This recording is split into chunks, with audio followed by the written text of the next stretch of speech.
धन्यवाद पिता परमेश्वर, धन्यवाद प्रभु, धन्यवाद पवित्र आत्मा। प्रभु पूरा एक सप्ताह हमें संभाला, फिर एक बार तेरे चरणों में आने के लिए हमें अवसर दिया, इसलिए हम तेरा धन्यवाद करते हैं पिता परमेश्वर। हम वचन में जा रहे प्रभु, वचन के द्वारा बातें करने के लिए आपसे मांगते प्रभु। आज पुनरुत्थान का दिन है प्रभु। पुनरुत्थान के दिन में प्रभु बहुत से लोग प्रार्थना करते हैं, प्रार्थना का उत्तर नहीं मिलता है प्रभु। हम प्रार्थना का उत्तर के बारे में प्रभु तेरे से मनन करने के लिए हम आज ये विषय लेके आए प्रभु। बहुत से लोग प्रभु सुबह शाम सवेरे तेरा प्रार्थना करते प्रभु, प्रार्थना का उत्तर नहीं मिलता है करके बहुत से लोग निराशा में जाते हैं। हाँ प्रभु, बहुत से लोग उदास होते हैं, लेकिन प्रभु तू किसको उत्तर तू जल्दी देता है, किसको देर से देता है, लेकिन तू उत्तर प्रार्थना का, हर प्रार्थना का उत्तर तू देता है प्रभु। इसलिए हम प्रार्थना के द्वारा प्रभु तेरे प्रार्थना में हम सदा बने रहे, ऐसा आशीष कर प्रभु। हम दानियल 9:3 और 4 पढ़ने में जा रहे हैं। तब मैं अपना मुख प्रभु परमेश्वर की ओर करके गिड़गिड़ाहट के साथ प्रार्थना करने लगा और उपवास कर टाट पहन राख में बैठकर वरदान मांगने लगा। मैंने अपने परमेश्वर यहोवा से इस प्रकार प्रार्थना की और पाप का अंगीकार किया, हे प्रभु तू महान और भययोग्य परमेश्वर है, जो अपने प्रेम रखने और आज्ञा मानने वालों के साथ अपनी वाचा को पूरा करता और करुणा करता रहता है। यहाँ पे दानियल क्या कर रहा है? प्रार्थना कर रहा है, क्योंकि इस्राएली लोगों के ऊपर, इस्राएल में जो लौट के गए थे उनके ऊपर बहुत से दुख आए थे। इस्राएली लोगों के लिए प्रार्थना कर रहा है दानियल। तो दानियल का प्रार्थना का उत्तर कैसा मिलता है, कितना दिन में मिलता है वो देखिए। क्योंकि दानियल बहुत बड़ा भक्त होने के बाद परमेश्वर का दास है, परमेश्वर का एक लाडला दानियल है, फिर भी उसका उत्तर 21 दिन तक नहीं मिलता है, क्योंकि वो टाट पहन के राख डाल के उपवास में प्रार्थना कर रहा है। हम देखेंगे वही 9:20 से 24। इस प्रकार प्रार्थना करते और अपने इस्राएली जाति भाइयों और पाप का अंगीकार करता हुआ अपने परमेश्वर यहोवा के सम्मुख उसके पवित्र पर्वत के लिए गिड़गिड़ाहट कर विनती करता ही था। तब वो पूर्ण पुरुष जिब्राइल, जिसे मैंने उस समय देखा जब मुझे पहले दर्शन हुआ था, उसने वेग से उड़ने को आज्ञा पाकर सांझ के अन्न बलि के समय मुझको छू लिया और मुझे समझा कर मेरे साथ बातें करने लगा। उसने मुझसे कहा, हे दानियल, मैं तुझे बुद्धि और प्रवीणता देने को अभी निकल आया हूँ। जब तो गिड़गिड़ाहट कर विनती करने लगा, तभी ही इसकी आज्ञा निकली। इसलिए मैं तुझे बताने आया हूँ, क्योंकि तू अति प्रिय ठहरा है। इसलिए उस विषय को समझ ले और दर्शन की बातों का अर्थ जान ले। यहाँ पे दानियल प्रार्थना टाट ओढ़ के राख डाल के उपवास प्रार्थना कर रहा है इस्राएली लोगों के लिए। तो उसका प्रार्थना नहीं सुन रहा है, प्रार्थना नहीं जा रहा है, वहां से प्रार्थना का उत्तर नहीं मिल रहा है। तो यहाँ पे प्रार्थना का उत्तर इसलिए नहीं मिल रहा है कि वो दानियल के पास प्रार्थना बीच में रोका गया, इसलिए प्रार्थना उसका यहाँ पे क्या हुआ, वो पे रोका गया। हम दानियल का 10 से 13 हम देखेंगे। दानियल 10वां अध्याय 10वां वचन से 13वां वचन तक देखेंगे हम। फिर किसी ने अपने हाथ से मेरी देह को छुआ और मुझे उठाकर घुटनों और हथेलियों के बल थरथराते हुए बैठा दिया। तब उसने मुझसे कहा, हे दानियल, हे अति प्रिय पुरुष, जो वचन मैं तुझसे कहता हूँ उसे समझ ले और सीधा खड़ा हो, क्योंकि मैं अभी तेरे पास भेजा गया हूँ। जब उसने मुझसे ये वचन कहा तब मैं खड़ा तो हो गया, परंतु थरथराता रहा। फिर उसने मुझसे कहा, देख देख दानियल, मत डर, क्योंकि पहले ही दिन को जब तूने समझने बुझने के लिए मन लगाया और अपने परमेश्वर के सामने अपने को दिन किया, और उसी दिन तेरे वचन सुने गए और मैं तेरे वचन के कारण आ गया हूँ। पारस के राजा को प्रधान 21 दिन तक मेरे सामना किए रहा, परंतु मिकाएल जो मुख्य प्रधानों में से है वो मेरे सहायता के लिए आया, इसलिए मैं फारस के राजाओं के पास रहा। यहाँ पे जिब्राइल स्वर्गदूत दानियल से बात कर रहा है। दानियल राख डालकर टाट ओढ़कर उपवास प्रार्थना कर रहा है। उसको 21 दिन हो गए, उसका प्रार्थना का उत्तर नहीं मिला। तो जिब्राइल स्वर्गदूत दानियल के पास आके बोल रहे हैं, हे दानियल, मैं जो बात कर रहा हूँ तू ध्यान से सुन और थरथरा मत, सीधा बैठ, क्योंकि मैं तू जब प्रार्थना कर रहा था उसी दिन पहला ही दिन तेरा प्रार्थना सुना गया, लेकिन तेरी प्रार्थना मैं जब लेके आ रहा था स्वर्ग से, तो मध्य आकाश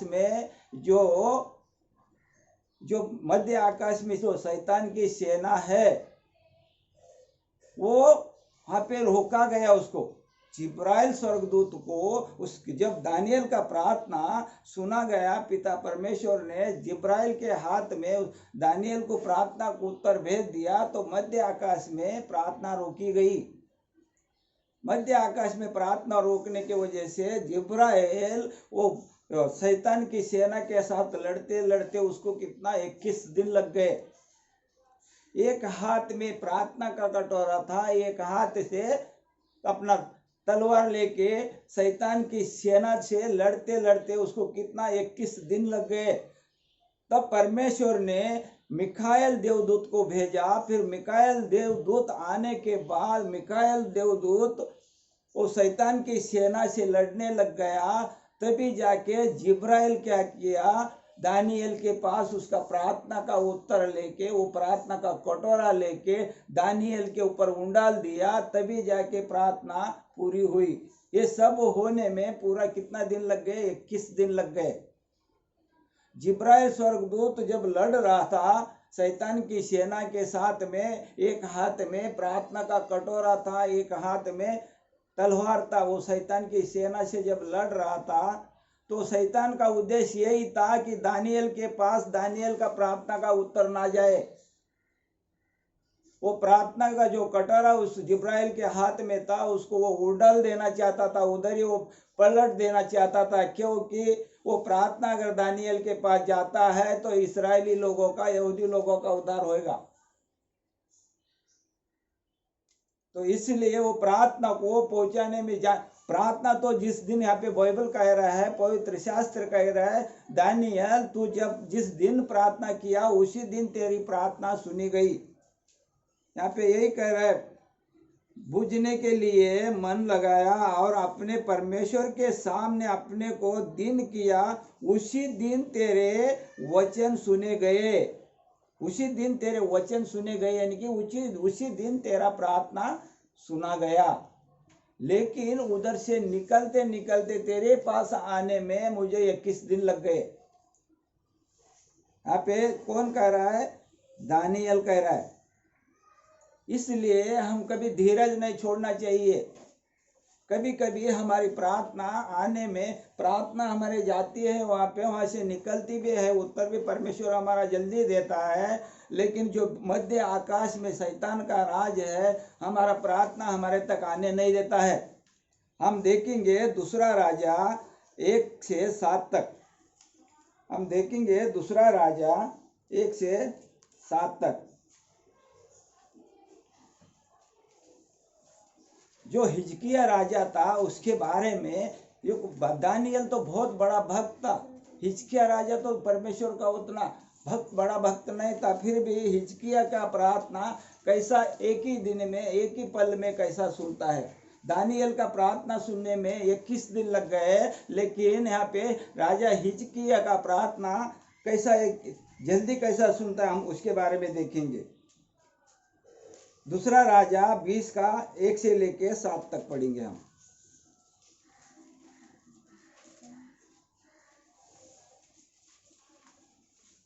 उन दिनों में हिजकिया ऐसा रोगी हुआ कि मरने पर था, और आमोस के पुत्र एशिया भविष्यद्वक्ता ने उसके पास जाकर कहा, यहोवा वो कहता है कि अपने घराने के विषय जो आज्ञा देनी हो वो दे, क्योंकि तू नहीं बचेगा, मर जाएगा। तब उसने दीवार की ओर मुंह फेरा, यहोवा से प्रार्थना करके कहा, हे यहोवा, मैं विनती करता हूँ, स्मरण कर कि मैं सच्चा और खरे मन से अपने को तेरे सम्मुख जानकर चलता आया हूँ, और जो तुझे अच्छा लगता है वही मैं करता आया हूँ। तब हिजकिया फूट फूट कर रोया। तब ऐसा हुआ कि यशायाह भविष्यद्वक्ता के आंगन के बीच तक जाने भी न पाया था कि यहोवा का ये वचन उसके पास पहुंचा, लौटकर मेरे प्रजा के प्रधान हिजकिया से कह कि तेरे मूल पुरुष दाऊद का परमेश्वर यहोवा वो कहता है कि मैंने तेरी प्रार्थना सुनी और तेरे आंसू देखे है। मैं तेरी प्रार्थना सुनी और तेरे आंसू देखे है। देख, मैं तुझे चंगा करता हूँ। परसों तू यहोवा के भवन में जा सकेगा। क्या कर रहे हैं यहाँ पे? परसों तो यहोवा के भवन में जा सकेगा। मैं तेरी आयु 15 वर्ष और बढ़ा दूंगा।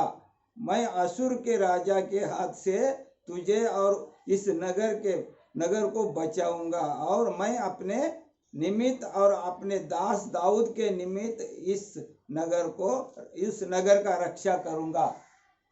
राजा हिजकिया यशायाह भविष्यद्वक्ता को परमेश्वर ने भेजा कि जा राजा हिजकिया को बोल कि तू कभी 1-2-3 दिन के अंदर ही मरने वाला है। तेरा राजपाट जो है, तेरे उत्तराधिकारी जो है, तेरे बेटे लोग उनके अंदर बांट दे, क्योंकि तेरा अभी समय समाप्त हुआ है। राजा क्योंकि बहुत बीमार हो गया था, तो राजा जैसा यशायाह भविष्यद्वक्ता बोल के वो निकला, तो ये राजा हिजकिया अपने पलंग के ऊपर ही दीवार के तरफ मुंह करके फूट फूट कर, घुटने के बल बैठ के फूट फूट कर रो के प्रार्थना करने लग गया।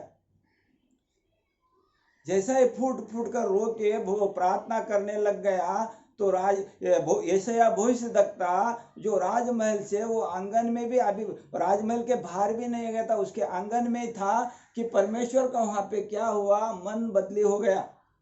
परमेश्वर का मन बदली हो गया और यशायाह भविष्यद्वक्ता को बोल रहा है, तू वापस जा, मेरे दास राजा हिजकिया के पास वापस जा और उसको बोल कि मैं उसके आंसू देखे है, मैं उसका प्रार्थना सुना हूँ, मैं उसको आंसू देके है। तू जा और उसको बोल कि तू अभी नहीं मरेगा, और तू 15 साल तक तू जिंदा रहेगा, और तू 3 दिन के बाद मेरे यरूशलेम में जो पवित्र मेरा भवन है उसमें तू दर्शन को जाएगा।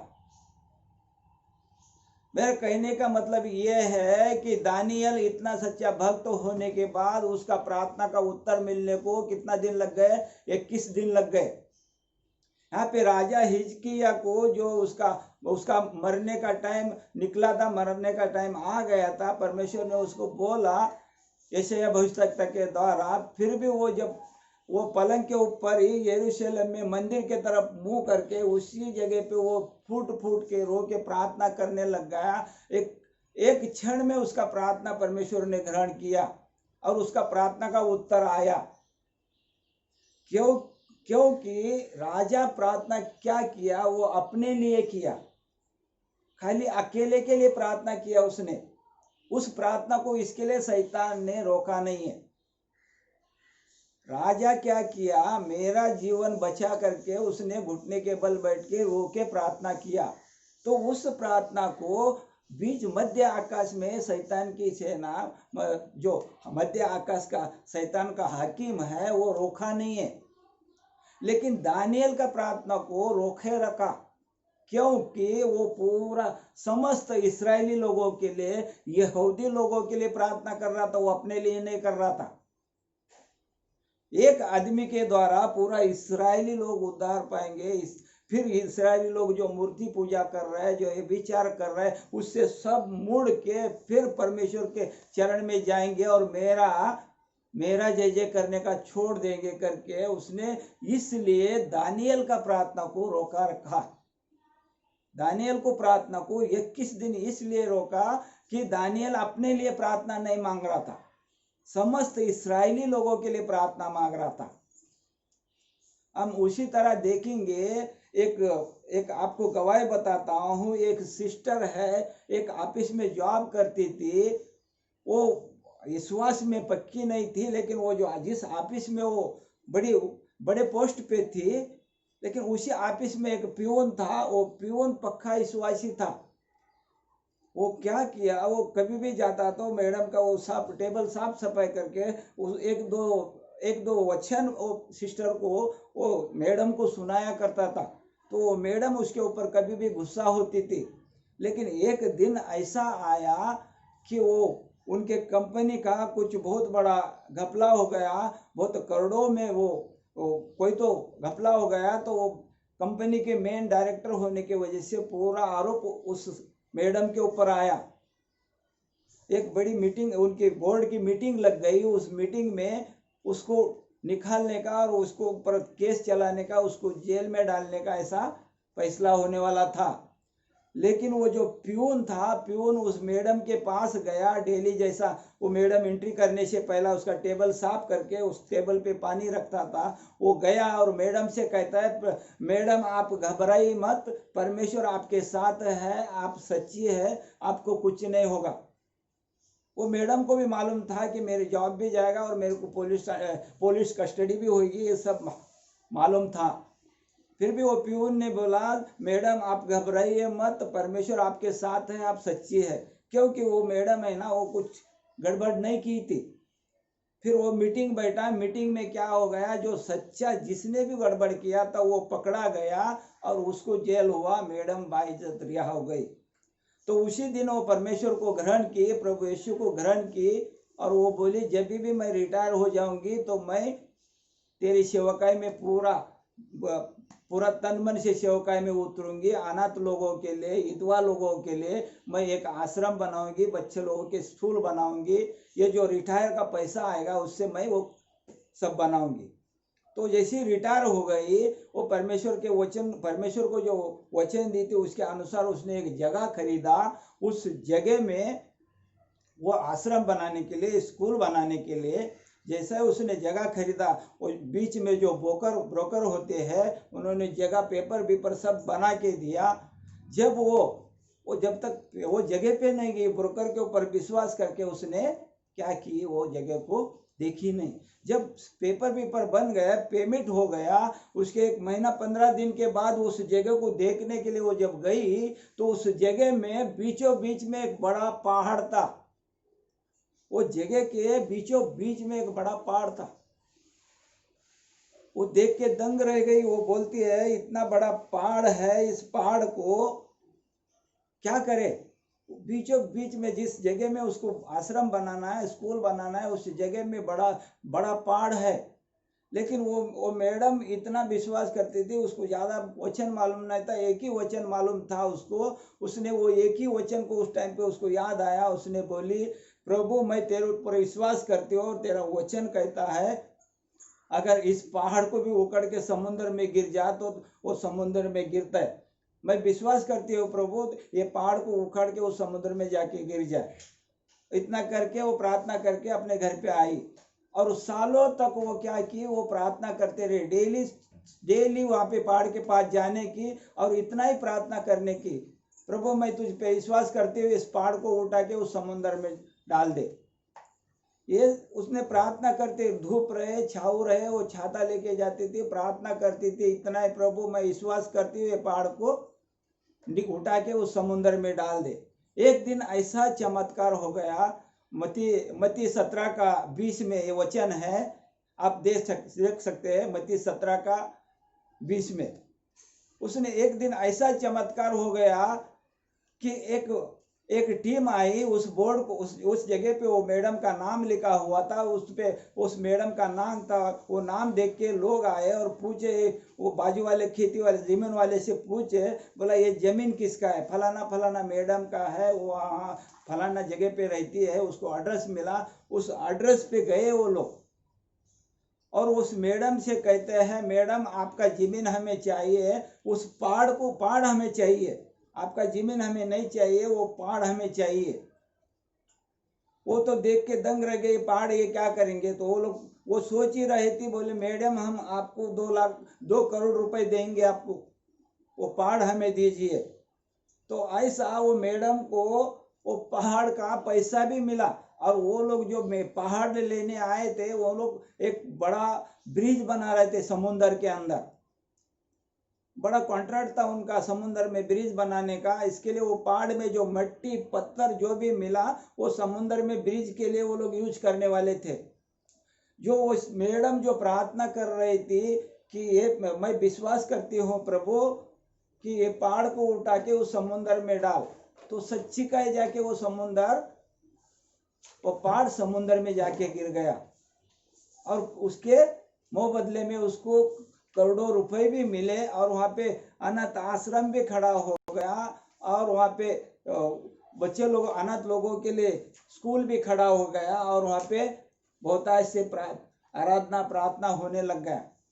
ऐसा इसी तरह हम अगर प्रार्थना करते हैं, प्रार्थना का उत्तर हमारा मिलने में कभी कभी देर हो जाता है और कभी कभी हमारा प्रार्थना का उत्तर जल्दी मिल जाता है। जो भी प्रार्थना करे, सुबह शाम सुबह सालों तक प्रार्थना कर रहा है, तो बहुत से लोग निराशा में जाते हैं। ये सोचता है मैं अभी 2 साल से 5 साल से मैं विश्वास कर रही हूँ, विश्वास कर रहा हूँ, सुबह शाम मैं प्रार्थना करता हूँ, सुबह शाम मैं प्रार्थना करती हूँ, लेकिन मेरे घर में जो गरीबी है वही है, मेरी वही फटी हाल है, मुझे ना जॉब है ना घर का ठिकाना है, मेरा बाल बच्चों को मैं स्कूल में सही तरह से भेज नहीं सकता हूँ, भेज नहीं सकती हूँ। ये सब का कुड़कुड़ाना रहता है। लेकिन परमेश्वर आपका प्रार्थना सुन रहा है, लेकिन आप वो विश्वास में मजबूत है, इसलिए आपका प्रार्थना मध्य आकाश में वो शैतान का हाकिम है, आपका प्रार्थना रोका रखा है। आपका प्रार्थना आपके पास आएगा, चाहे 2 दिन में आए 10 दिन में आए। जैसे दानियल के पास 21 दिन के बाद प्रार्थना आया, उसी तरह आपके पास भी आपका प्रार्थना का उत्तर आएगा। आप कभी डगमगाए न, आप घबरो मत, आपका प्रार्थना का उत्तर मिलेगा। आपका घर में आशीष आएगा, आपके घर में बरकत आएगा, आपको जॉब मिलेगा, आपको काम मिलेगा। बहुत से लोग अभी प्रार्थना में बहुत से लोग वीडियो बना के डाल रहे हैं कि हम नाके पे काम करते हैं, हम वहाँ पे काम करते हैं, हम बेरोजगार है, हम छोटे मोटे कंपनी में काम करते हैं, हमको निकाल दिया गया।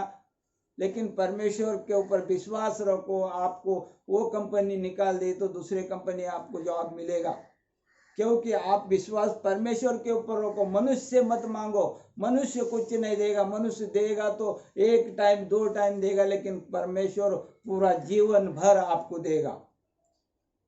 परमेश्वर के ऊपर विश्वास करो, परमेश्वर के ऊपर विश्वास बने रहे। प्रभु आपको आशीष करे, ब्लेस करे। आमीन।